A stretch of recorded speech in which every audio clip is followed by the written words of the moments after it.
Hello, welcome to the Wisdom English classes for the students of CBSE class 12।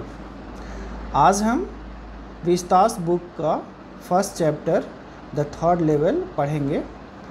इसके जो author हैं वो Jack Finney हैं और इस स्टोरी में जो मेन कैरेक्टर हैं, जो प्रोटैगोनिस्ट हैं, जो नरेटर हैं वो चार्ली हैं, 31 इयर्स ओल्ड नरेटर है। उसकी वाइफ हैं लुइसा और एक जो साइकियाट्रिस्ट फ्रेंड है उसका नाम है सैम वेनर। और इन्हीं तीन लोगों के आसपास ये कहानी घूमती है। तो इस कहानी में एक जो नरेटर है हमारा वो अपना एक क्यूरियस एक्सपीरियंस के बारे में बताता है। So let us start. The president of the New York central and the New York New Haven and Hartford railroads will swear on a stack of timetables that there are only two।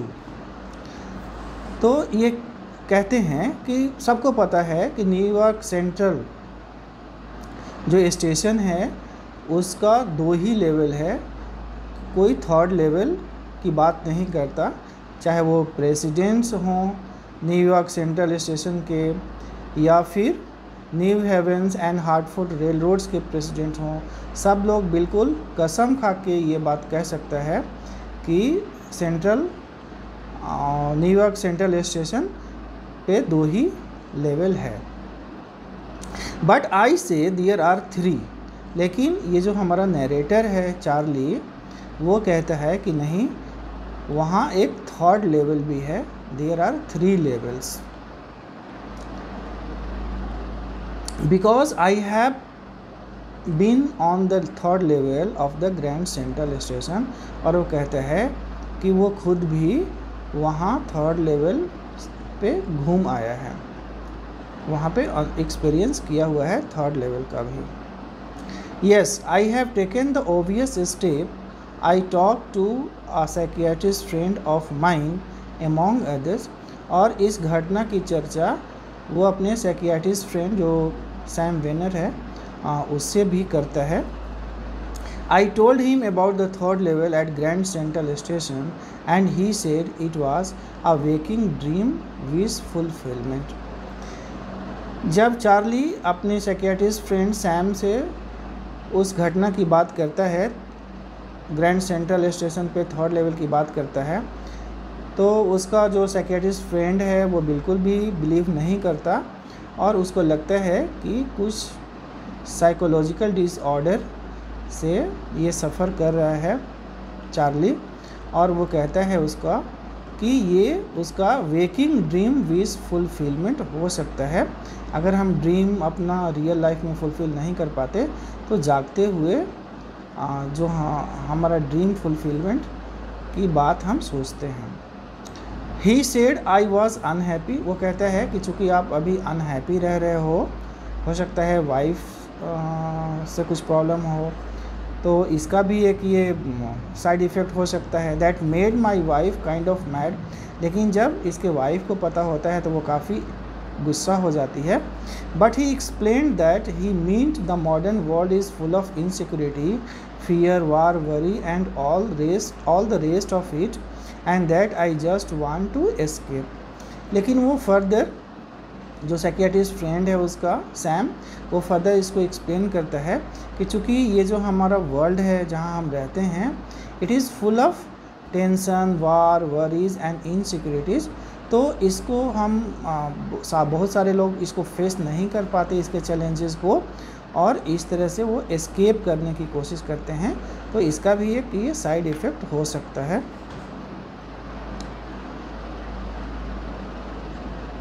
And that I just want to escape. तो ये escape करने की एक बात हो सकती है। Well, who doesn't? Everybody I know wants to escape but they don't wander down into any third level at Grand Central Station. तो कहता है कि वेल, वो सबके साथ प्रॉब्लम होता है, सभी एस्केप करना चाहते हैं, लेकिन सब ग्रैंड सेंट्रल स्टेशन पे थर्ड लेवल पे तो नहीं पहुंच जाते, but that's the reason he said and my friends all agreed. और इसकी थर्ड लेवल वाली बात पे किसी को विश्वास नहीं होता है। Everything points to it, they claimed my stamp collecting for example that's a temporary refuge from reality. और जो इसका एक हॉबी है स्टैम्प कलेक्ट करने का, उसको भी वो बता देता है कि एक टेम्पररी रिफ्यूज़ी है या टेम्पररी एस्केप ही है जो तुम पास्ट में जाने की सोचते हो। Well may be, but my grand father didn't need any refuse from reality. फिर वो इसको काउंटर करता है और कहता है कि ठीक है, हमारे ज़माने में एट प्रेजेंट तो life is full of insecurity, what worries and tension, लेकिन हमारे दादाजी के समय में तो लाइफ काफ़ी कंफर्टेबल था, पीसफुल था, इजी गोइंग था। लेकिन वो उनका भी तो एक हॉबी था स्टाम्प कलेक्ट करने का, वो भी तो ऐसा करते थे। Things were pretty nice and peaceful in his day from all I hear and he started my collection. It's a nice collection too, blocks of 4 of practically every US issue, first day covers and so on. President Roosevelt collected stamps too, you know. फिर वो कहते हैं कि हमारे दादाजी के भी time में जहाँ पे लाइफ काफ़ी इजी गोइंग था, पीसफुल था, तो वो उनको भी हॉबी था स्टाम्प कलेक्ट करने का। और इसी तरह से प्रेसिडेंट रूजवेल्ट का वो एग्जांपल देता है कि उनको भी स्टैम्प्स कलेक्ट करने का एक हॉबी होता है, वो भी ऐसा काम करते थे। तो वो तो सब रिफ्यूज़ ही तो नहीं करते थे, सबको एस्केप ही तो नहीं चाहिए था। तो इस तरह से वो कहता है कि it's a nice collection too, एक अच्छा लगता है, ये नाइस कलेक्शन है जब आप ब्लॉक्स ऑफ 4 US इशूज़ को, हर मतलब जो डाक टिकट्स जो पब्लिश होता है उसको आप फर्स्ट कवर आप ले लेते हैं, तो ये एक अच्छी बात है। Anyway, here's what happened at Grand Central. और अब वो जो चार्ली है, हमारा जो प्रोटैगोनिस्ट है, नरेटर, वो अब अपना उनके साथ जो घटना घटी थी ग्रैंड सेंट्रल पे वो शेयर कर रहा है। क्या कहता है? One night last summer I work late at the office में अब वो लेट नाइट थोड़ा काम किया हुआ था, तो I was in a hurry to get up down to my apartment. तो उसे घर जाने की जल्दी थी। So I decided to take the subway from Grand Central because it's faster than the bus. तो उसने सोचा कि चलो ग्रैंड सेंट्रल से सबवे ले लेते हैं और हम जल्दी घर पहुंचेंगे, क्योंकि बस तो थोड़ा सा लेट पहुंचती है, तो बस से हम पहले पहुंचेंगे, इसलिए वो ग्रैंड सेंट्रल पे जाता है। Now I don't know why this should have happened to me. लेकिन वो इसको भी समझ में नहीं आ रहा है कि क्यों उसके साथ ही ऐसी घटना होती है। I am just an ordinary गाई नेम चार्ली। और वो खुद को कहता है कि हम तो बिल्कुल ऑर्डिनरी पर्सन हैं, चार्ली नाम है मेरा, 31 ईयर्स ओल्ड हैं हम, and I was wearing a tan gabardine suit. और इस तरह का ये सूट पहना हुआ है, टैन गैबरडाइन सूट इसे वो कहते हैं। And A straw hat with A fancy band, और एक फैंसी बैंड के साथ वाला स्ट्रॉ हैट पहना हुआ है। I passed a dozen men who look just like me. और अपने ही तरह सूट बूट वाले दर्जनों लोगों से होते हुए वो आगे बढ़ता है। And I wasn't trying to escape from anything. और वो बिल्कुल भी एस्केप नहीं कर रहा था, ऐसा वो कंफर्म होकर कह रहा है। I just wanted to get home to Louisa my wife. वो सिर्फ अपनी वाइफ लुइसा के पास अपने घर जाना चाहता है। I turn in to Grand Central from Vanderbilt Avenue से वो ग्रैंड सेंट्रल की तरफ टर्न लेता है। And went down the steps to the first level. और इस तरह से वो फर्स्ट लेवल तक जाता है। Where you take trains like the 20th century. और वहाँ से आप 20th सेंचुरीज़ की ट्रेन, मतलब प्रेजेंट टाइम वाली ट्रेन पकड़ सकते हैं। Then I walk down another flight to the second level. फिर वो सेकेंड लेवल की तरफ जाता है, where the suburban trains leave from. और वहाँ से सब अर्बन ट्रेन स्टार्ट होती जाती है।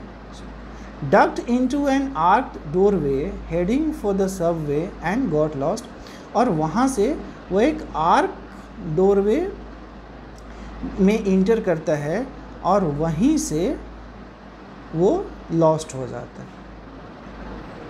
सेकेंड लेवल से वो आर्क डोरवे में इंटर करता है जो उसे सबवे तक ले जानी चाहिए सबवे के लिए, और वहीं वो लॉस्ट हो जाता है।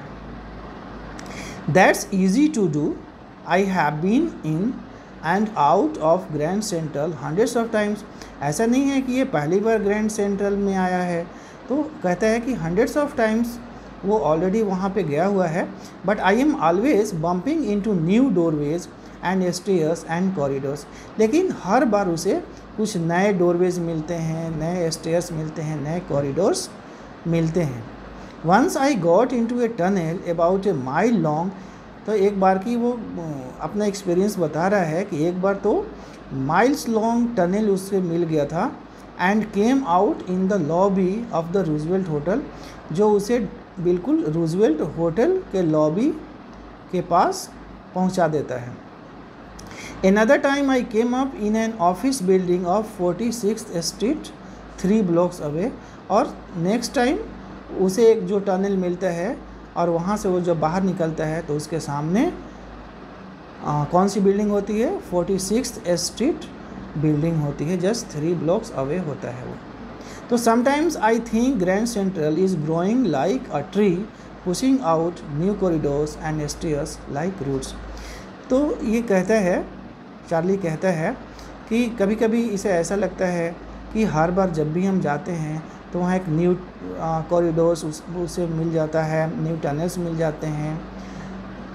तो इस तरह से ऐसा इसे लगता है कि ये बिल्कुल भी एक बड़ा सा जो ट्री है उसके रूट्स की तरह है जो चारों तरफ इन ऑल डायरेक्शंस फैले हुए हैं। There's probably a long tunnel that nobody knows about filling its way under the city right now on its way to Times Square and maybe another to Central Park. और कह रहा है कि there's probably a long tunnel, एक long tunnel की भी बात करता है और कहता है कि that nobody knows, और किसी को पता नहीं है about filling its way under the city right now on its way to Times Square, जो उसे Times Square and maybe another to Central Park, मतलब टाइम्स स्क्वायर और सेंट्रल पार्क तक ले जाती हैं। And maybe because for so many people through the years Grand Central has been an exit, और बहुत सारे लोगों के लिए जो ये जो ग्रैंड सेंट्रल स्टेशन है वो एक एग्जिट के रूप में सर्व करता है, अ वे ऑफ एस्केप, और एक एस्केप भी है बहुत सारे लोगों के लिए। May be that's how the tunnel I got into, क्योंकि जिस तरह का टनल में ये इंटर करता है तो हो सकता है कि ये एस्केप भी हो। But I never told my psychiatrist friend about that idea, लेकिन इस बारे में वो अपने साइकियाट्रिस्ट फ्रेंड सैम वेनर को नहीं बताता है। The corridor I was in began angling left and slanting downward and I thought that was wrong. तो ये जो कॉरिडोर है, जो आर्क डोर से वो अंदर जाता है, तो वो किधर को टर्न लेता है? एंगलिंग लेफ्ट की तरफ टर्न लेता है, and slanting downward and down नीचे की तरफ जाता है। और तो इसे लगता है, थोड़ा डाउट होता है कि कहीं वो रॉन्ग रास्ते पे, गलत रास्ते पे तो नहीं जा रहा है, कहीं दूसरी जगह तो नहीं निकलेगा। But I kept on walking, लेकिन वो अपना वॉकिंग कंटिन्यू करता है। All I could hear was the empty sound of my on foot steps, वो सिर्फ अपना ही फुट स्टेप्स की आवाज़ को सुन पाता है। And I didn't pass a soul, और उसे लगता है कि वो अकेला ही उस रास्ते पे, उस डोरवे के अंदर में उस रास्ते पे जा रहा होता है। Then I heard that sort of hollow roar ahead, that means open space and people talking. और फिर वो अपने ऊपर में कुछ वो साउंड सुनता है और लोगों की बातचीत उसे सुनाई देती है, और वो ओपन स्पेस होता है the tunnel turns sharp left, और वहाँ से टनल बिल्कुल लेफ्ट की तरफ मुड़ता है।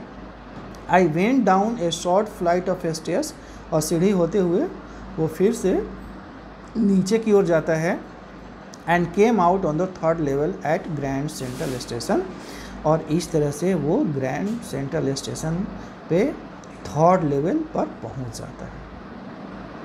तो इस तरह वो बताता है कि कैसे वो फर्स्ट लेवल और सेकेंड लेवल से होते हुए थर्ड लेवल तक पहुंच गया है।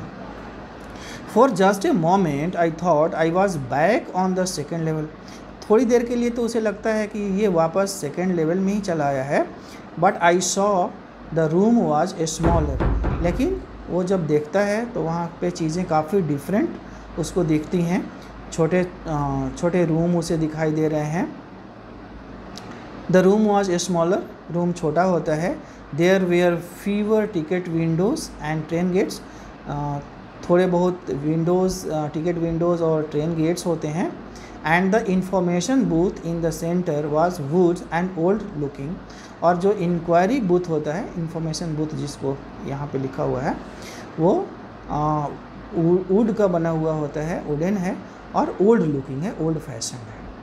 And the man in the booth wore a green eye shade and long black sleeve protectors, और वो जो आदमी वहाँ पे इंक्वायरी बूथ में बैठा हुआ है वो क्या पहना हुआ है? A green eye shade and long black sleeve protectors वो पहना हुआ है। The lights were dim and sort of flickering, और जो लाइट्स हैं वहाँ पे वो बिल्कुल डीम लाइट्स हैं और फ्लिकरिंग कर रहा है। क्यों कर रहा है ऐसा?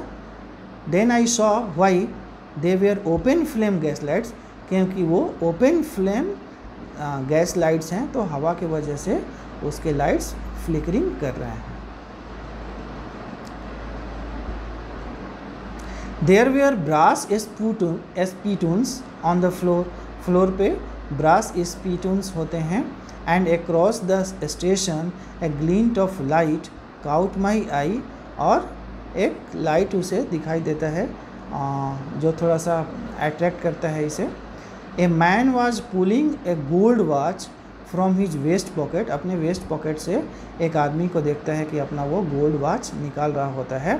ही स्नैप्ड ओपन द कवर, वो कवर निकालता है। Glanced at his watch and frowned, फिर घड़ी को देखता है, वो शायद टाइम ही देखा होगा घड़ी में। एंड फ्राउंड, वो थोड़ा सा फ्राउन एक्सप्रेशन उसके चेहरे पे आता है। ही वोर ए डर्बी हैट पहना है। ए ब्लैक 4 बटन सूट है उसके पास with tiny lapels, and he had a big black handlebar mustache, और उसका जो मुस्टेक है वो थोड़ा डिज़ाइनर मुस्टेक है, वो बड़ा है, big black and handlebar moustache वो रखा हुआ है अपने चेहरे पर। Then I looked around and saw that everyone in the station was dressed like 1890 something, और जब जो भी लोग उसे दिखाई देते हैं वो इस तरह के कपड़े, उस तरह के ड्रेस पहने हुए हैं जैसे वो बिल्कुल सेंचुरीज ओल्ड हो, मतलब 100 साल पहले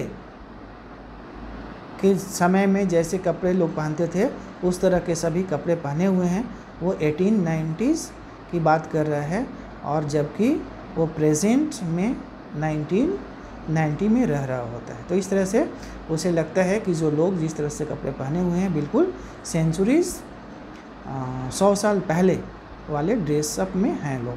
आई never saw so many beards, sideburns and fancy mustaches in my life, अपने लाइफ में इस तरह के beards, sideburns and fancy mustaches वो कभी नहीं देखा था।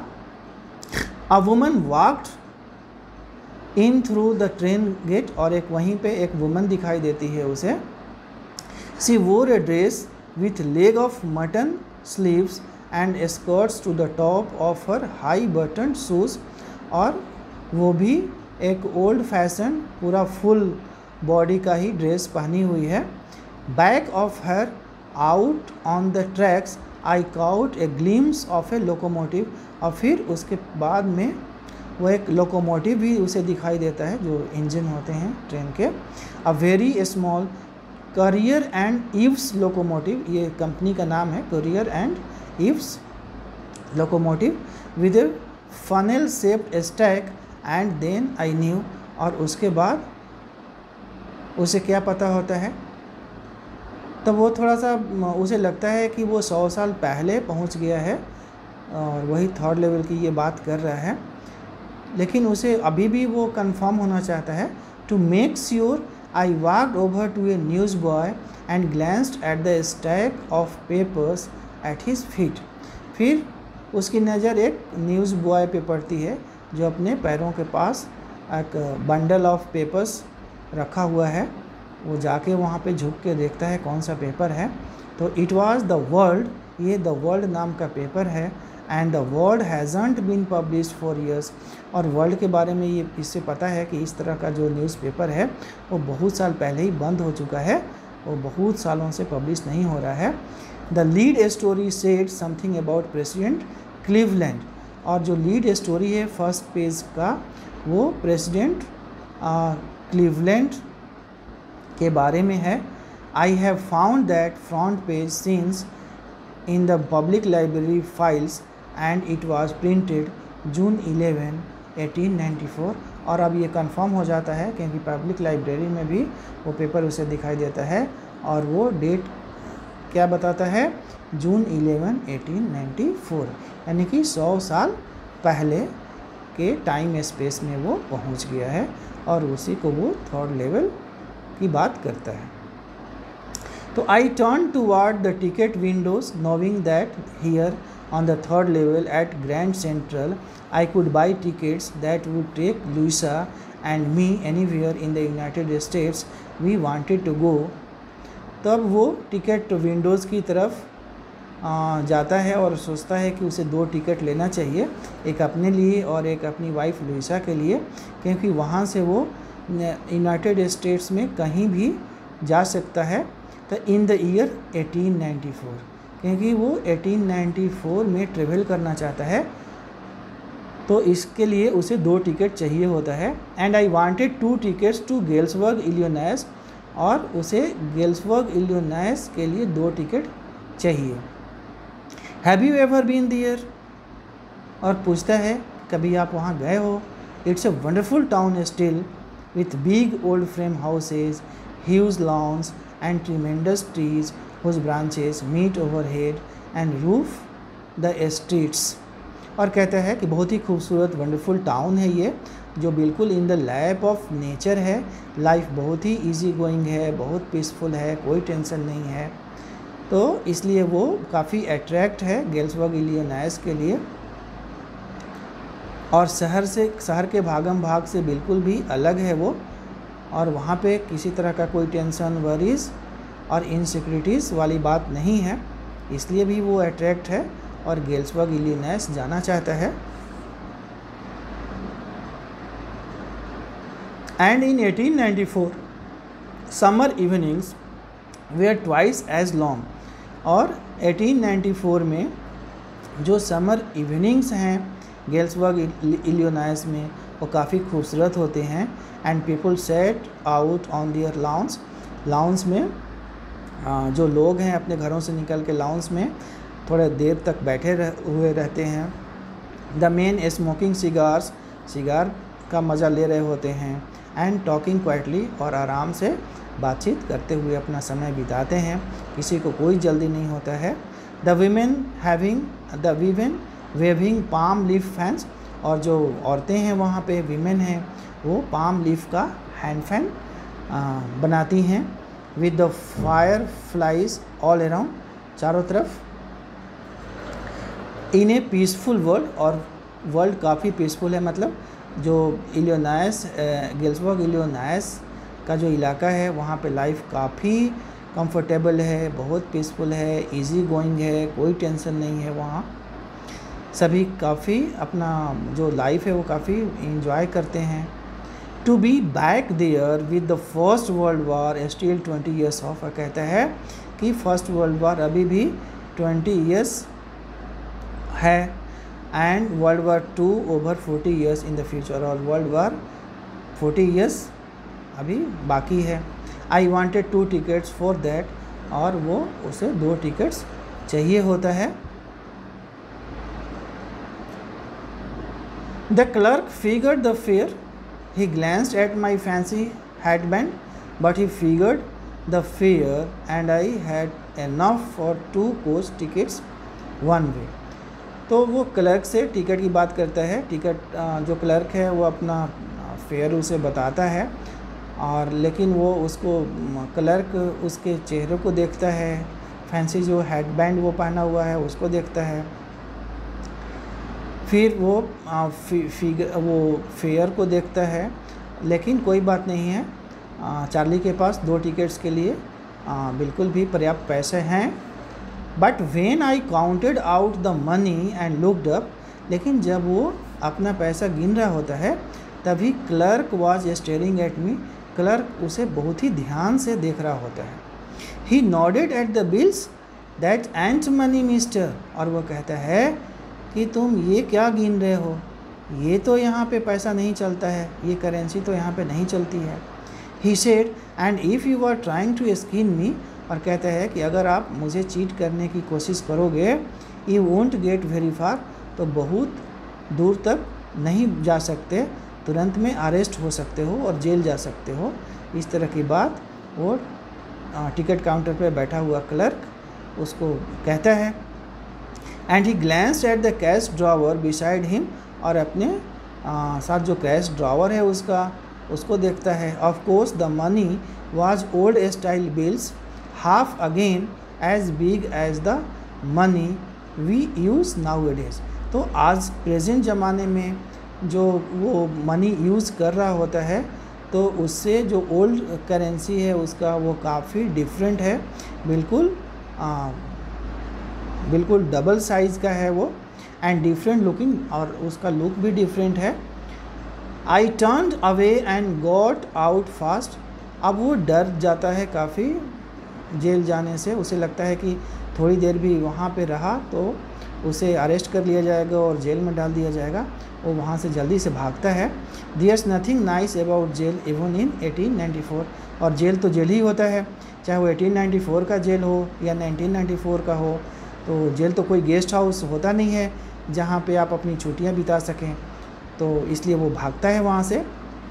And that was that I left the same way I came I suppose, और जिस रास्ते से आया था उसी रास्ते से वापस वो लौट आता है, ऐसा उसे लगता है।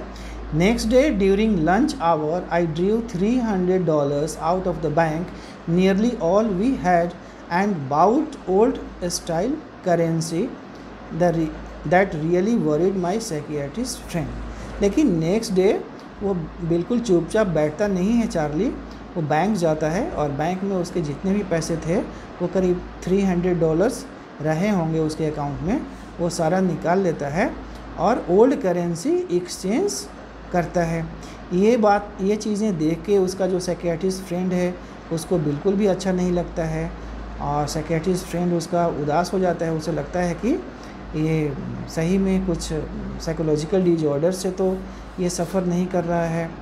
You can buy old money at almost any coin dealers but you have to pay a premium.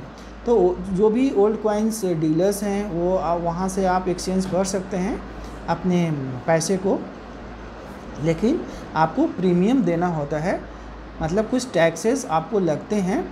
My $300 bought less than 200 in old style bills, और ये जब एक्सचेंज करता है अपना $300 तो उसे बदले में $200 से भी कम मिलते हैं।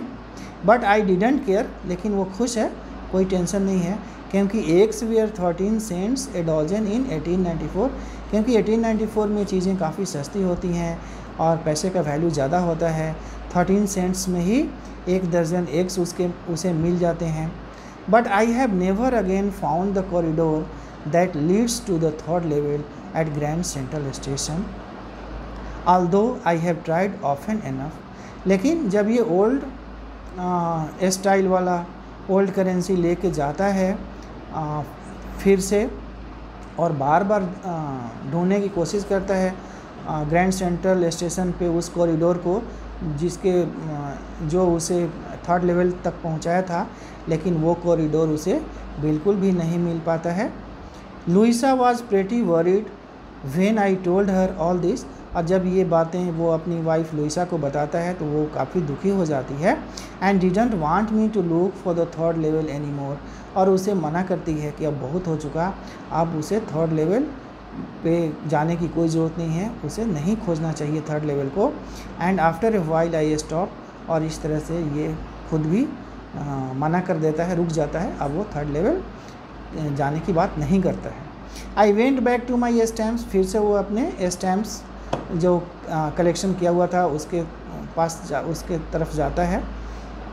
But now we were both looking every weekend because now we have proof that the third level is still there. लेकिन कुछ ही दिनों के बाद उन दोनों को, husband wife Charlie and Louisa, दोनों को ये कंफर्म हो जाते हैं, दोनों को ये प्रूफ मिल जाता है कि थर्ड लेवल ज़रूर है, और वो दोनों अब वीकेंड को जाके वहाँ ढूंढते हैं, लेकिन उन दोनों को थर्ड लेवल नहीं मिल पाता है। My friend Sam Vanern disappeared, और उसी बीच उसका जो साइकियाट्रिस्ट फ्रेंड है सैम वेनर वो डिसअपियर हो जाता है। नोबडी न्यू वेयर, और किसी को पता नहीं कि वो कहाँ गया होगा। But I sort of suspected, लेकिन ये जो चार्ली है वो थोड़ा सा इसको सस्पेक्ट हो रहा है, थोड़ा इसको डाउट हो रहा है कि वो कहाँ गया हो सकता है। Because Sam's a city boy, क्योंकि सैम वेनर भी एक सिटी बॉय है। And I use to tell him about Galesburg, और चार्ली सैम से गेल्सबर्ग की ब्यूटी के बारे में, वहाँ के लाइफ के बारे में काफ़ी चर्चा कर रहा होता है। I went to school there, कैसे वो स्कूल वहाँ पे जाता था। And he always said he like the sound of the place, तो गेल्सबर्ग की चर्चा सुन के चार्ली से वो काफ़ी इम्प्रेस हो गया था, काफ़ी गेल्सबर्ग के बारे में काफ़ी अट्रैक्शन उसे डेवलप हो गया था, और वो वहाँ पे जाना चाहता था, वैसा वो बार बार कह रहा था उससे। तो इसको लगता है कि ज़रूर वो गेल्सबर्ग ही गया होगा। And that's where he is all right in 1894, और चार्ली को लगता है कि वो ज़रूर से गेल्सबर्ग ही गया होगा इन 1894। Because one night fusing with my stamp collection, जब वो अपने स्टैम्प कलेक्शन के साथ बिजी था, वो कुछ देख रहा था अपने स्टैम्प कलेक्शन को, तो I found well do you know what A first day cover is, तो उसे एक फर्स्ट डे कवर मिलता है। फर्स्ट डे कवर के बारे में वो खुद से बताता है। When a new stamp is issued, जब कोई न्यू स्टाम्प इशू किया जाता है, जो पब्लिश होता है न्यू स्टाम्प, तो stamp collectors buy some and use them to mail envelopes to themselves on the very first day of sale. तो फर्स्ट डे जब सेल होता है उसी दिन जो स्टाम्प कलेक्टर्स होते हैं वो अपने लिए कुछ स्टाम्प्स खरीद के और उसको इन्वेलप में डाल के और अपने एड्रेस पे ही मेल कर देते हैं। तो इससे होता क्या है, and the postmark proves the date, तो उस पर पोस्ट ऑफिस का स्टैम्प लग जाता है, मुहर लग जाता है, और जो डेट कंफर्म हो जाता है। इस तरह से वो एक क्रोनोलॉजिकल ऑर्डर में अपने स्टाम्प कलेक्शन को रख सकते हैं। The envelope is called a first day cover, और उसी इन्वेलप को फर्स्ट डे कवर कहा जाता है। तो दे आर नेवर ओपन, उसको खोला नहीं जाता है। You just put blank paper in the envelope, आपको बस एक ब्लैंक पेपर ही इन्वेलप में रख देना होता है। That night among my oldest first day covers I found one that shouldn't have been there। तो अपने फर्स्ट डे जो कलेक्शन है उसका, उसमें उसे एक डिफरेंट टाइप का फर्स्ट डे कवर मिलता है जो उसे वहाँ नहीं होना चाहिए था। बट देयर इट वाज, लेकिन वो था वहाँ पे। It was there because someone had mailed it to my grandfather at his home in Galesburg. वो इसलिए था कि किसी ने उसको, अब मेरे ग्रैंडफादर कहता है कि उसके ग्रैंडफादर के एड्रेस पे गेल्सबर्ग मेल किया हुआ था। That's what the address on the envelope said, envelope पे वही एड्रेस लिखा हुआ था। And it had been there since July 1894, और ये जो फर्स्ट डे कवर है वो पड़ा हुआ है, उस पर जो डेट डाला हुआ है 18 जुलाई 1894 का है। The post mark showed that, yet I didn't remember it at all, तो अभी भी उसे याद नहीं है इतनी पुरानी चीज़ को।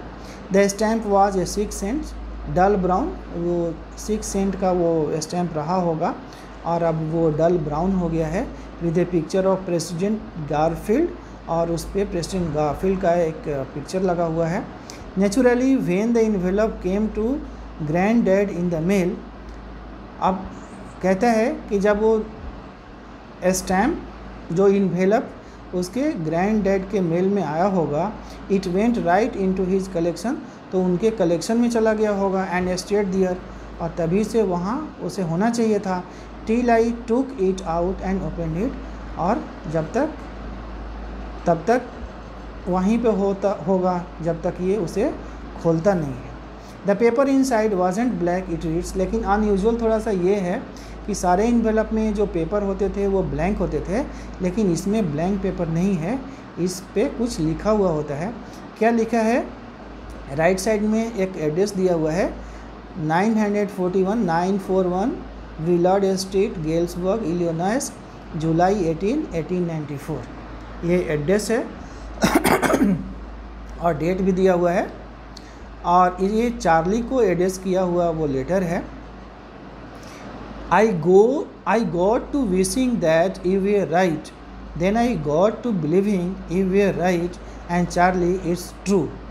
कहता है चार्ली को एड्रेस करके लिखा हुआ है कि चार्ली तुम जो थर्ड लेवल की बात कर रहे थे वो बिल्कुल सही कर रहे थे, तुम बिल्कुल सही थे, या और ये थर्ड लेवल बिल्कुल में सच में है। I found the third level, मुझे थर्ड लेवल मिल गया है।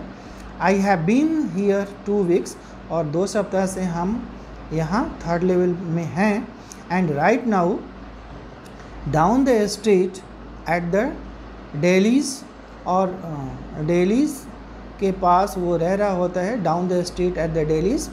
Someone is playing a piano, वहाँ कुछ लोग पियानो बजा रहे होते हैं। And they are all out on the front porch singing, अपने घर से बाहर निकल के लॉन में बैठे हैं और आराम से गाने को सेलिब्रेट कर रहे हैं। सिंग नेली होम नाम का गाना गा रहे होते हैं। And I am invited over for lemonade, और मुझे भी लिमोनेड पे इनवाइट किया हुआ है। Come on back Charlie and Louisa, Charlie and Louisa को वो वापस बुलाना चाहता है। Keep looking till you find the third level, और कहता है कि जब तक थर्ड लेवल मिल नहीं जाता तब तक तुम लोगों को कोशिश करनी चाहिए। It's worth it, believe me, ये काफ़ी खूबसूरत है और मेरा बिल्कुल विश्वास करो।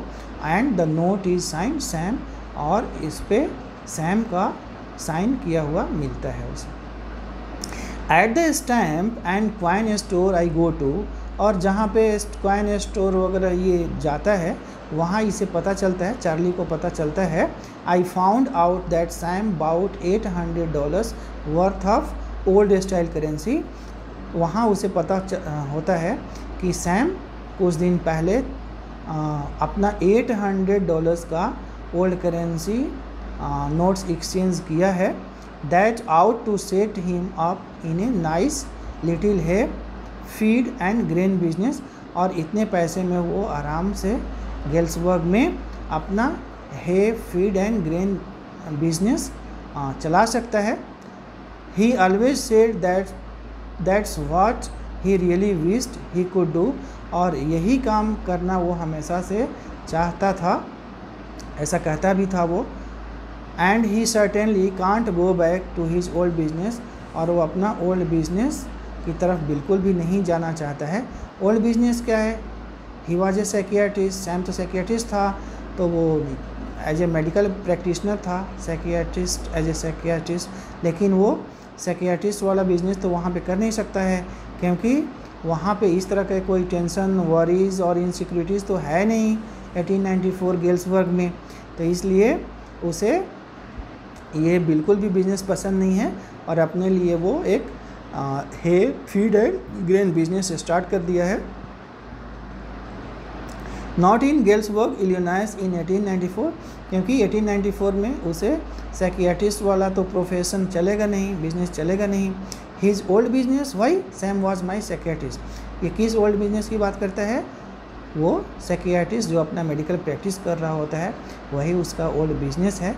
लेकिन 1894 गेल्सबर्ग इलिनॉइस में तो उसका ये बिज़नेस चलेगा नहीं, क्योंकि वहाँ तो लाइफ बिल्कुल भी पीसफुल है, इजी गोइंग है और सभी सेलिब्रेट कर रहे हैं, कंफर्टेबल लाइफ स्टाइल है वहाँ पे। वहाँ पे किसी तरह का कोई साइकोलॉजिकल डिसऑर्डर वाला तो पेशेंट मिलेगा नहीं। तो इसलिए सैम अपना ओल्ड बिजनेस वहाँ पे नहीं स्टार्ट करना चाहता है और वो ऑलरेडी एक नया बिजनेस खोल चुका है। किस तरह का बिजनेस है? जो हे फीड एंड ग्रेन बिजनेस, जो मवेशी लोगों के लिए जो भूसा वगैरह की बात करता है, फीड एंड ग्रेन बिजनेस की बात करता है, तो इस तरह का वहाँ पे रेलिवेंट बिजनेस वो खोल चुका होता है। इसी नोट के साथ ये स्टोरी यहीं पे समाप्त होती है।